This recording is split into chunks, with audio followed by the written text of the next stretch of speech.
রাজধানীর মোহাম্মদপুরের কাটাসুর খালে অবৈধ স্থাপনা ও ভবন উচ্ছেদে অভিযান চালাচ্ছে ঢাকা উত্তর সিটি কর্পোরেশন। সেখানে আছেন দেলোয়ার দোলন, যুক্ত হচ্ছে তার সঙ্গে। দোলন, অভিযানে এখন পর্যন্ত কয়টি ভবন বা স্থাপনা উচ্ছেদ করা হয়েছে জানাবেন। রাত্রি অভিযানের মধ্যে চলছে। আপনি নিশ্চয় জানেন যে মোহাম্মদপুরের বসিলার যে কাটাসুর খাল, এটাকে অনেকে হাইকার খালও বলে থাকেন। এই খালের অভিযান মূলত ঢাকা উত্তর সিটি কর্পোরেশন পরিচালনা করছে। বলা হচ্ছে যে এই খালকে ঘিরে মূলত 2টি ভবন, একটি মসজিদ সহ ঢাকা উত্তর সিটি কর্পোরেশনের অধীনে বা আওতায় যে স্থানগুলো রয়েছে সেখানে মূলত তারা দখলে রয়েছে।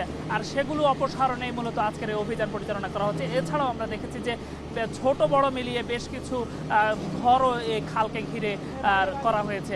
আপনারা নিশ্চয়ই দেখতে পাচ্ছেন যে যে ভবনটিতে এখন মূলত ভাঙা হচ্ছে তার পেছনেই মূলত বুদ্ধিজীবী কবরস্থান। আর এই বুদ্ধিজীবী কবরস্থানে আমরা দেখেছি যে সিটি কর্পোরেশনের নিজস্ব ব্যবস্থাপনায় মূলত খালের ঠিক মাঝ বরাবর তারা দেয়াল তুলেছেন। আর সেই দেয়ালকে আড়াল করেই মূলত এই ধরনের বাসাবাড়িগুলো, বহুতল ভবনগুলো নির্মাণ করা হয়েছে।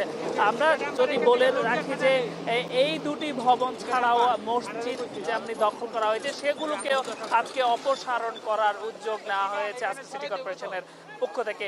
এর আগে যেমনটা আমাদেরকে জানানো হয়েছে যে যখনই বাড়ির যারা মালিক রয়েছেন, যারা দখলদার রয়েছেন, তাদের সাথে যখন এর আগে সিটি কর্পোরেশনের প্রতিনিধিরা এসেছিলেন, তারা চ্যালেঞ্জ করেছিলেন যে তারা সরকারি জায়গা দখল করে বা সিটি কর্পোরেশনের জায়গা দখল করে তাদের বাসাবাড়ি নির্মাণ করেননি। এর পরিপ্রেক্ষিতে তাদের 2 দলের সমন্বয়ে, অর্থাৎ সিটি কর্পোরেশন এবং দখলদারদের সমন্বয়ে নির্ধারিত সময় দেওয়া হয়। এর ঠিক গেল 3 দিন আগে আবারও নোটিশ দেওয়া হয়, যার পরিপ্রেক্ষিতে মূলত আজকের এই অভিযান পরিচালনা করা হচ্ছে।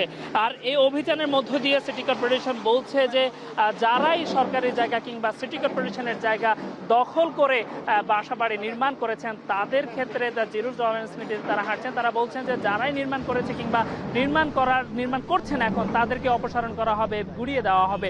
সব মিলিয়ে যে ঢাকা মোহাম্মদপুরের বসিলায় কাটাসুর খালের যে উচ্ছেদ অভিযান, সেখান থেকে আমার কাছে থাকা সবশেষ তথ্য। রাজধানীর মোহাম্মদপুরের কাটাসুর খালে অবৈধ স্থাপনা ও ভবন উচ্ছেদের অভিযান চালাচ্ছে ঢাকা উত্তর সিটি কর্পোরেশন। সে খবর জানাতেই যুক্ত ছিলেন দেলোয়ার দোলন।